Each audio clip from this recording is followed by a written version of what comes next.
how have city officials now responded to, Trump's demands, really, to how they approach these protests? Well, it's really set up Trump as being kind of in opposition to these local leaders. And that's different from some past crises that we've seen in places like New York and Washington, D.C. We've heard local officials have really strong criticism of what Trump has said, what he said in the Rose Garden last night in his brief remarks, of his actions walking across Lafayette Square to St. John's Church. We heard sharp criticism of that from Muriel Bowser, for example, the D.C. mayor.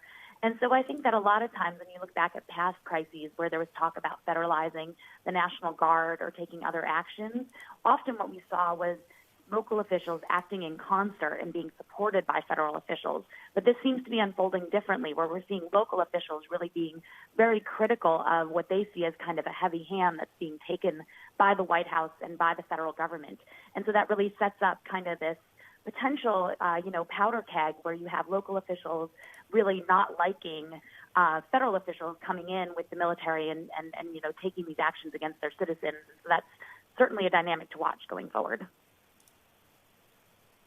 Yeah, Kathleen, talking about that, how solid is the legal precedent then for the president to deploy troops on US soil? We talked with the former British ambassador to the US, and he was talking about the late 60s as precedent. Obviously, there's talk of Los Angeles as well, decades ago. But even there were very different circumstances. So what's the precedent that people are referring to here? Well, absolutely. I mean, Anna, we're really in uncharted territory here because, again, as I referenced earlier, in these past situations, a lot of the time it was the local governments that were saying to the federal government, look, we're not able to handle this. Please come in and help us. That isn't the situation here. Really, we're seeing local governments kind of pleading with the federal government not to act as strongly as they're threatening to act. And so I think that what the White House is looking at, by all accounts, is an 1807 law called the Insurrection Act, which essentially gives the federal government some authority to sort of put down unrest that might threaten citizens' civil liberty. When that has been invoked in the past, though, it's been invoked with the support of local officials. And so this, in some ways, would be certainly very open to legal challenges if the president does look to, deploy particularly not just the National Guard, but active duty military, because there is also a Civil War era law that essentially says that the military can't be deployed on U.S. soil unless there are very special circumstances. And so I think that's where the rub is going to be. And certainly if Trump does take some of the action that he's talking about. Yesterday we saw Tom Cotton, who's a U.S. senator, a Republican senator, and a close Trump ally, call, for instance, for the 101st Airborne Division to be deployed to help put down some of these protests in Minneapolis. And I think that if a step like that were taken, that would certainly be very unprecedented and probably open to a host of legal challenges.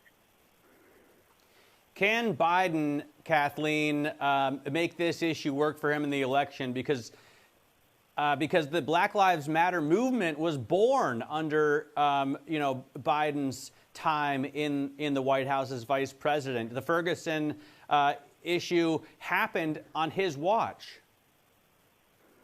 Yeah, and I think that yesterday was really very much a split-screen moment in the sense that, we saw Biden talking about the need to deal with structural racism that exists in America, talking about the need for unity and calm, and whereas we saw Trump, by contrast, having a very different message, talking about the need to act with resolve and toughly and potentially deploy troops.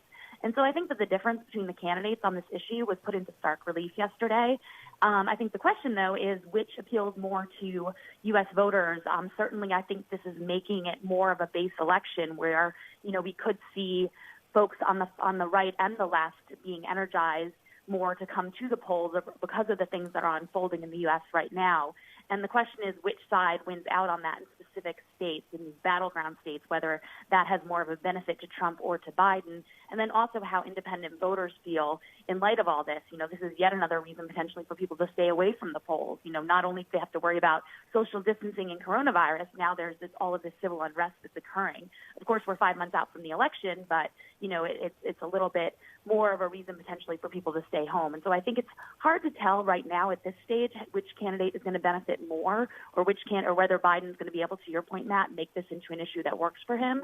But I think that it certainly is emerging as a huge issue in the campaign.